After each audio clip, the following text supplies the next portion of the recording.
Hello and welcome back to another episode of Bedtime Stories. My name is Tracy and I'm your host. Tonight we are continuing The Gods of Mars. This is the second book in the John Carter of Mars series by Edgar Rice Burroughs. It's firmly in the public domain. We are working on chapter 11. Not bankruptcy, but when hell broke loose, which could be bankruptcy sometimes. I don't know. I've not done that one yet. Experiences just keep piling up. That is the way that life goes, though. Yes. So before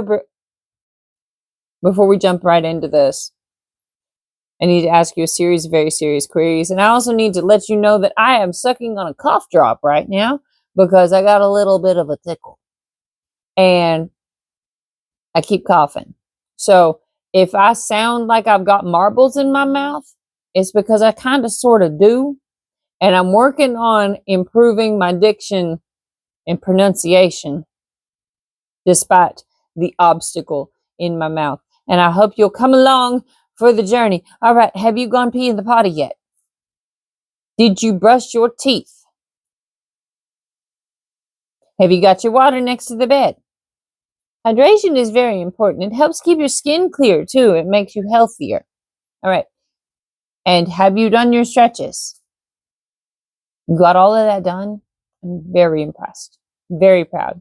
You're doing such a good job. All right, well, since you got nothing else to do except for like the video, subscribe to the channel, and click that notification bell, and get comfy cozy. We're going to jump right in, okay? If you need to pause me while you get comfy cozy, you may do so at any point, really. If you got to go potty, you go ahead and pause me.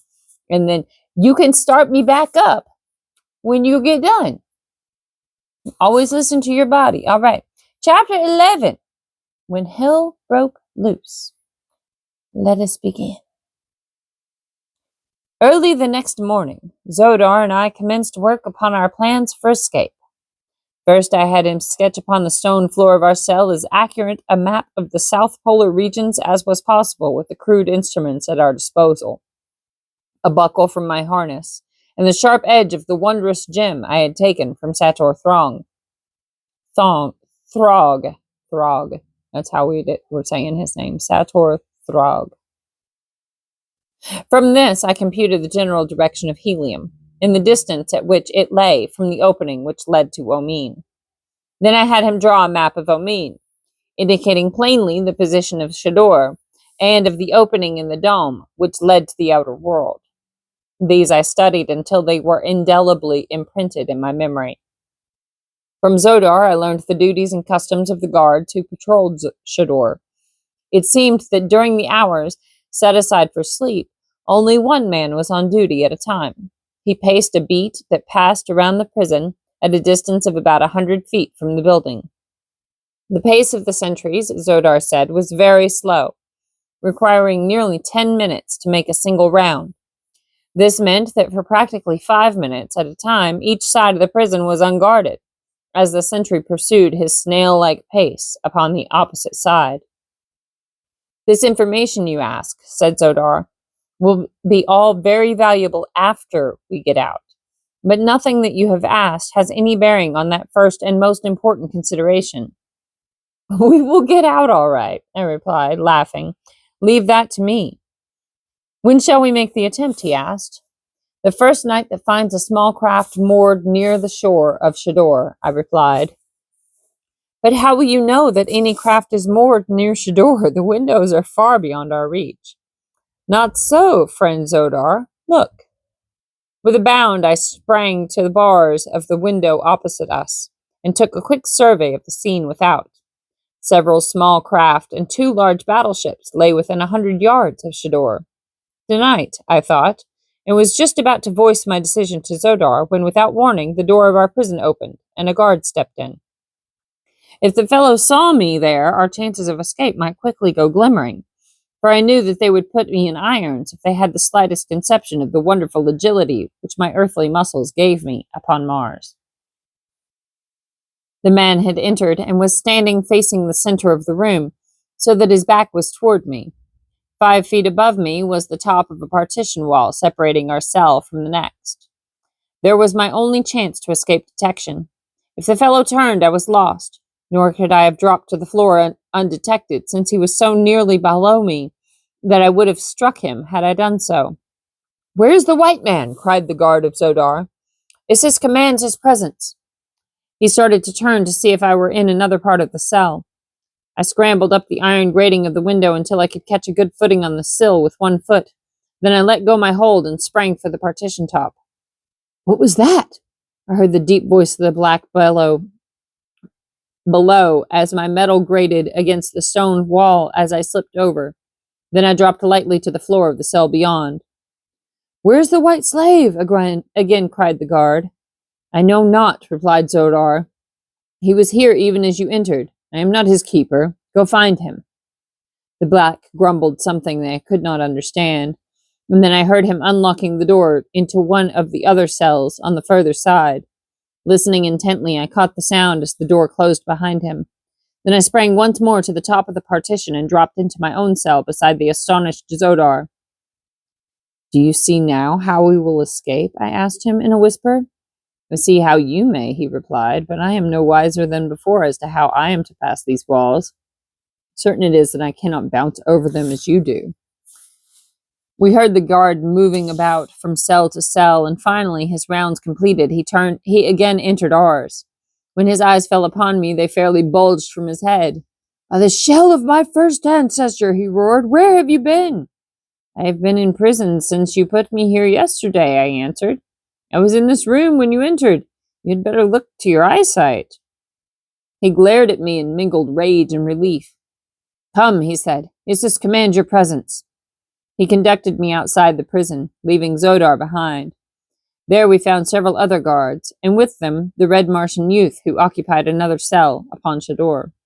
The journey I had taken to the Temple of Isis on the preceding day was repeated. The guards kept the Red Boy and myself separated, so that we had no opportunity to continue the conversation that had been interrupted the previous night. The youth's face had haunted me. Where had I seen him before? There was something strangely familiar in every line of him, in his carriage, his manner of speaking, his gestures. I could have sworn that I knew him, and yet I knew too that I had never seen him before. When we reached the gardens of Isis, we were led away from the temple instead of toward it. The way wound through enchanted parks to a mighty wall that towered 100 feet in air.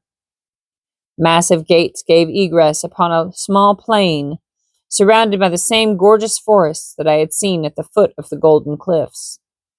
Crowds of blacks were strolling in the same direction that our guards were leading us, and with them mingled my old friends, the plant men and great white apes. The brutal beasts moved among the crowd as pet dogs might.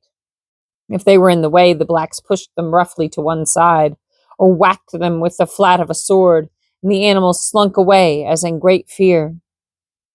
Presently we came upon our destination, a great amphitheater situated at the further edge of the plain, and about half a mile beyond the garden walls. Through a massive arched gateway, the blacks poured in to take their seats, while the guards led us to a smaller entrance near one end of the structure. Through this we passed into an enclosure beneath the seats, where we found a number of other prisoners herded together under guard. Some of them were in irons, but for the most part they seemed sufficiently awed by the presence of their guards to preclude any possibility of attempted escape. During the trip from Sador, I had had no opportunity to talk with my fellow prisoner, but now that we were safely within the barred paddock, our guards abated their watchfulness, with the result that I found myself able to approach the Red Martian youth, for whom I felt such a strange attraction. "What is the object of this assembly?" I asked him. "Are we to fight for the edification of the firstborn, or is it something worse than that?" "It is a part of the monthly rites of Isis," he replied, "in which black men wash the sins from their souls in the blood of men from the outer world. If perchance the black is killed, it is evidence of his disloyalty to Isis, the unpardonable sin. If he lives through the contest, he is held acquitted of the charge that fate forced the sentence of the rites, as it is called, upon him. The forms of combat vary. The number of us may be pitted together against a number of us may be pitted together against an equal number, or twice the number of blacks, or singly we may be sent forth to face wild beasts, or some famous black warrior. And if we are victorious, I asked, what then? Freedom? He laughed. Freedom, forsooth. The only freedom for us is death. None who enters the domains of the firstborn ever leave. If we prove able fighters, we are permitted to fight often. If we are not mighty fighters, he shrugged his shoulders. Sooner or later we die in the arena. And you have fought often? I asked. Very often, he replied. It is my only pleasure. Some 100 black devils I have accounted for during nearly a year of the rites of Isis. My mother would be very proud, could she only know how well I have maintained the tradition of my father's prowess. Your father must have been a mighty warrior, I said. I have known most of the warriors of Barsoom in my time. Doubtless I knew him. Who was he? My father was— Come, calots! Cried the rough voice of a guard. To the slaughter with you! And roughly we were hustled to the steep incline which led to the chambers far below, which led out upon the arena. The amphitheater, like all I had ever seen upon Barsoom, was built in a large excavation. Only the highest seats, which formed a low wall surrounding the pit, were above the level of the ground. The area itself was far below the surface. Just beneath the lowest tier of seats was a series of barred cages on a level with the surface of the arena. Into these we were herded, but unfortunately my youthful friend was not of those who occupied a cage with me.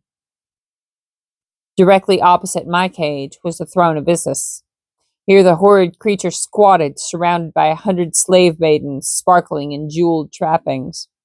Brilliant cloths of many hues and strange patterns formed the soft cushion covering of the dais, upon which they reclined about her. On 4 sides of the throne, and several feet below it, stood 3 solid ranks of heavily armed soldiery, elbow to elbow.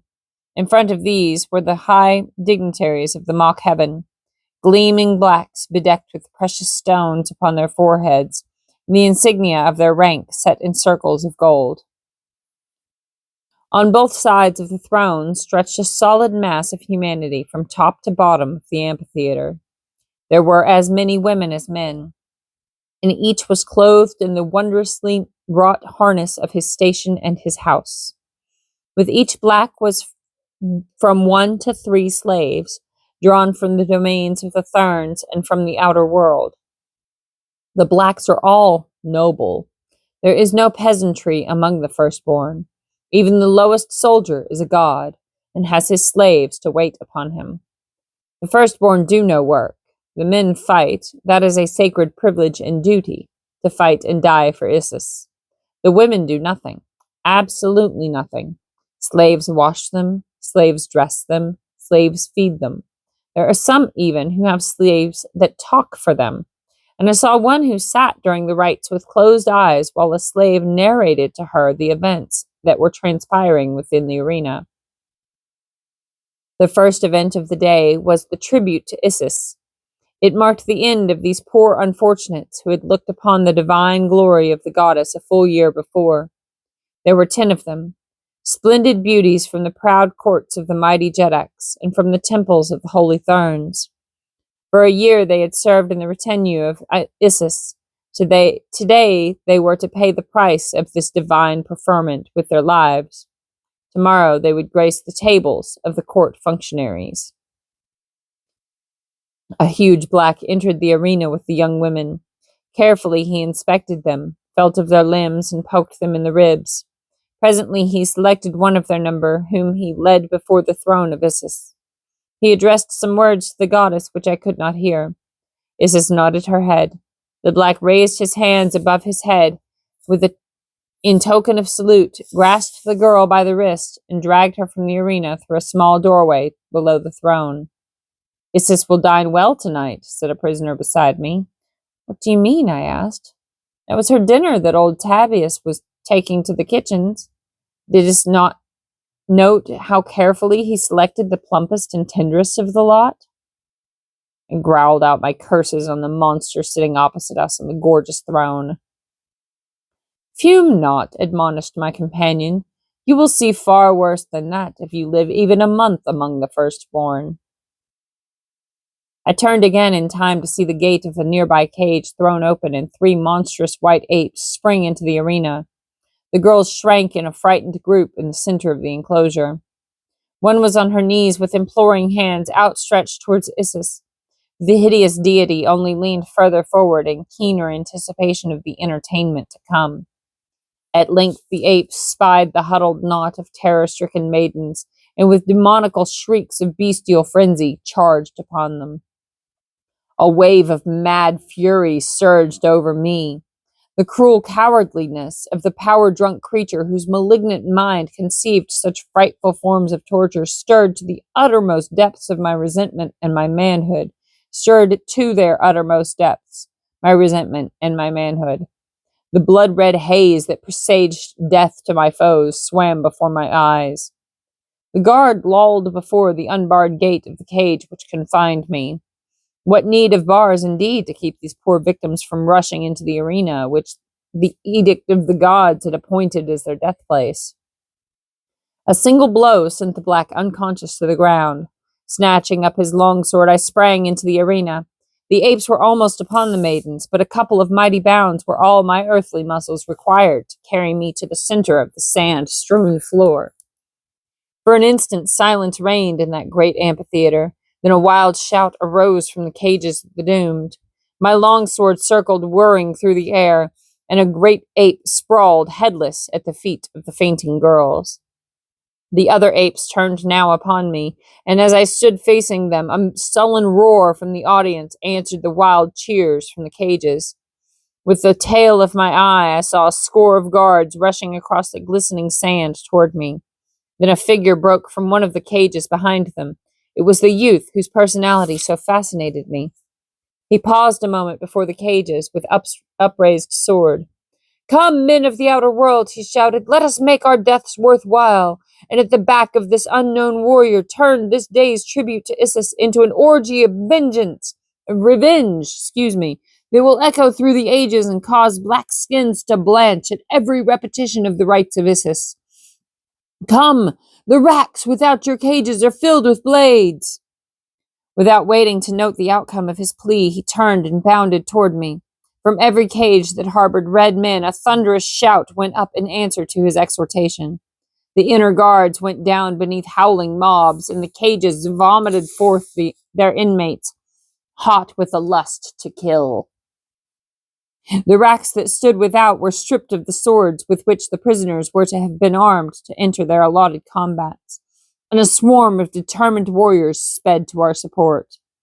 The great apes, towering in all their 15 feet of height, had gone down before my sword while the charging guards were still some distance away. Close behind them pursued the youth. At my back were the young girls, and as it was in their service that I fought, I remained standing there to meet my inevitable death, but with the determination to give such an account of myself as would long be remembered in the land of the firstborn. I noted the marvelous speed of the young red man as he raced after the guards. Never had I seen such speed in any Martian.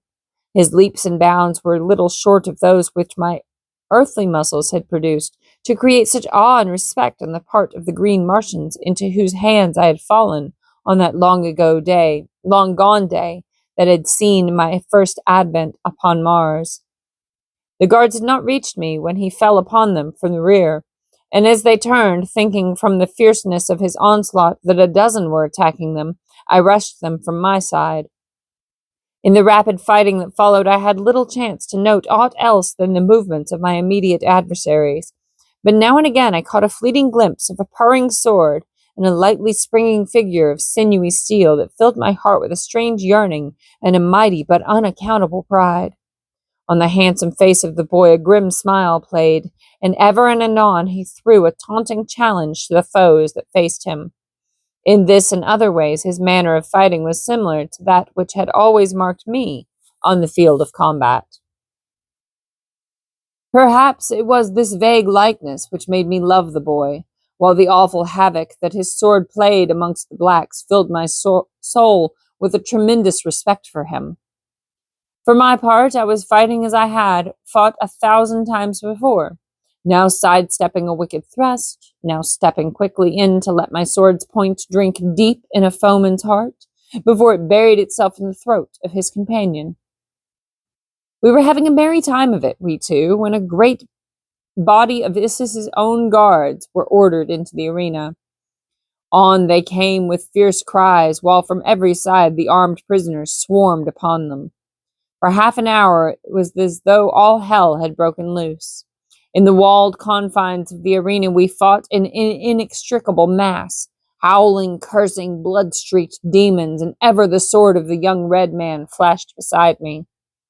Slowly and by repeated commands I had succeeded in drawing the prisoners into a rough formation about us, so that at last we fought formed into a rude circle in the center of which were the doomed maids. They put the girls in the middle, probably because they were too busy fainting. The ladies back then, they weren't made of very stern stuff, I tell you, at least not in fiction. For the most part. Some were. Anyway, all right, moving on. Many have gone down on both sides, but by far the greater havoc had been brought in the ranks of the guards of Isis. I could see messengers running swiftly through the audience, and as they passed the nobles, they unsheathed their swords and sprang into the arena. They were going to annihilate us by force of numbers. That was quite evidently their plan. I caught a glimpse of Isis leaning far forward upon her throne, her hideous countenance distorted in a horrid grimace of hate and rage, in which I thought I could distinguish an expression of fear.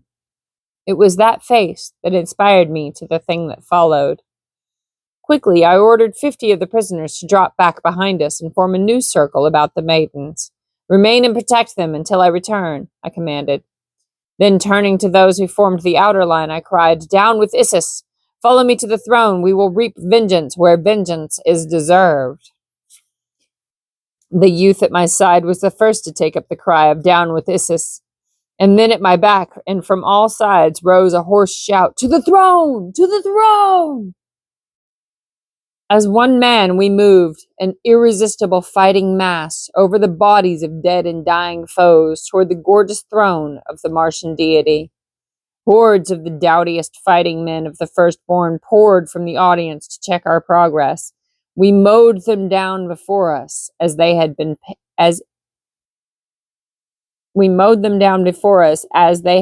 paper men.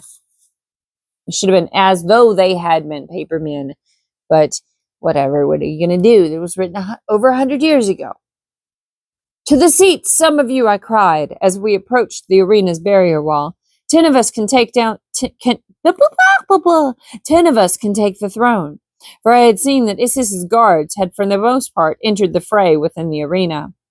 On both sides of me, the prisoners broke to left and right for the seats, vaulting the low wall with dripping swords, lusting for the crowded victims who awaited them.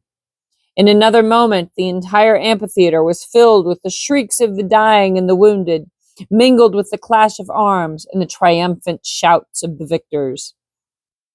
Side by side, the young red man and I, with perhaps a dozen others, fought our way to the foot of the throne. The remaining guards, reinforced by the high dignitaries and nobles of the firstborn, closed in between us and Isis, who now sat leaning far forward upon her carved sorapus bench, now screaming high-pitched commands to her following, now hurling blighting curses upon those who sought to desecrate her godhood. The frightened slaves about her trembled in wide-eyed expectancy, knowing not whether to pray for our victory or our defeat. Several among them, proud daughters no doubt of some of Barsoom's noblest warriors, snatched swords from the hands of the fallen and fell upon the guards of Isis. But they were soon cut down, glorious martyrs to a hopeless cause. The men with us fought well, but never since Tarkas and I fought out that long, hot afternoon, shoulder to shoulder upon the hordes of Warhoon in the Dead Sea bottom before Thark, had I seen two men fight to such good purpose and with such unconquerable ferocity as the young red man and I fought that day before the throne of Isis, goddess of death and of life eternal. Man by man, those who stood between us and the carven sorapus wood bench went down before our blades. Others swarmed in to fill the breach, but inch by inch, foot by foot, we won nearer and nearer to our goal. Presently a cry went up from a section of the stands nearby, "Rise, slaves! Rise, slaves!" It rose and fell until it swelled to a mighty volume of sound that swept in great billows around the entire amphitheater. For an instant, as though by common assent, we ceased our fighting to look for the meaning of this new note, nor did it take but a moment to translate its significance. In all parts of the structure, the female slaves were falling upon their masters with whatever weapon came first to hand. A dagger snatched from the harness of her mistress was waved aloft by some fair slave, its shimmering blade crimson with the lifeblood of its owner. Swords plucked from the bodies of the dead about them, heavy ornaments which could be turned into bludgeons. Such were the implements with which these fair women wreaked their long-pent vengeance, which at best could but partially recompense them for the unspeakable cruelties and indignities which their black masters had heaped upon them. And those who could find no other weapons used their strong fingers and their gleaming teeth. It was at once a sight to make one shudder and to cheer, but in a brief second we were engaged once more in our own battle, with only the unquenchable battle cry of the women to remind us that they still fought. "Rise, slaves! Rise, slaves!" Only a single thin rank of men now stood between us and Isis. Her face was blue with terror. Foam flecked her lips. She seemed too paralyzed with fear to move. Only the youth and I fought now. The others all had fallen, and I was like to have gone down too from a nasty longsword cut that had not a hand reached out from behind my adversary and clutched his elbow as the blade was falling upon me. The youth sprang to my side and ran his sword through the fellow before he could recover to deliver another blow. I should have died even then, but for that, as my sword was tight wedged in the breastbone of a debtor of the firstborn. As the fellow went down, I snatched his sword from him, and over his prostrate body looked into the eyes of the one whose quick hand had saved me from the first cut of his sword. It was Feodor, daughter of Matai Shang. "Fly, my prince," she cried. "It is useless to fight them longer. All within the arena are dead. All who charged the throne are dead but you and this youth. Only among the seats are there left any of your fighting men, and they and the slave women are fast being cut down. Listen! You can scarce hear the battle cry of the women now, for nearly all are dead. For each of you there are 10,000 blacks within the domains of the firstborn. Break for the open and the sea of Koros. With your mighty sword arm you may yet win to the golden cliffs and the templed gardens of the holy Therns. There tell your story to Matai Shang, my father.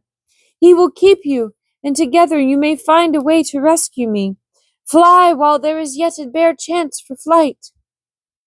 But that was not my mission, nor could I see much to be preferred in the cruel hospitality of the holy Therns to that of the firstborn. "Down with Isis!" I shouted, and together the boy and I took up the fight once more. 2 blacks went down with our swords in their vitals, and we stood face to face with Isis. As my sword went up to end her horrid career, her paralysis left her, and with an ear-piercing shriek, she turned to flee. Directly behind her, a black gulf suddenly yawned in the flooring of the dais. She sprang for the opening with the youth and I close at her heels. Her scattered guard rallied at her cry and rushed for us. A blow fell upon the head of the youth. He staggered and would have fallen, but I caught him in my left arm and turned to face an infuriated mob of religious fanatics crazed by the affront I had put upon their goddess, just as Isis disappeared into the black depths beneath me.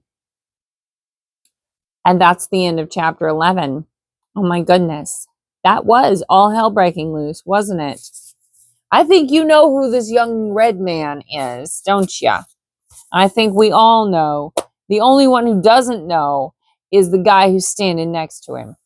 All right. But anyway, it's just exciting, isn't it? Yay, John Carter. All right. I love you so much. Good night. Sleep tight. Don't let the bed bugs. Don't let the bed bugs bite. And if they do, you make sure to bite them back. Okay. I love you so much. Good night.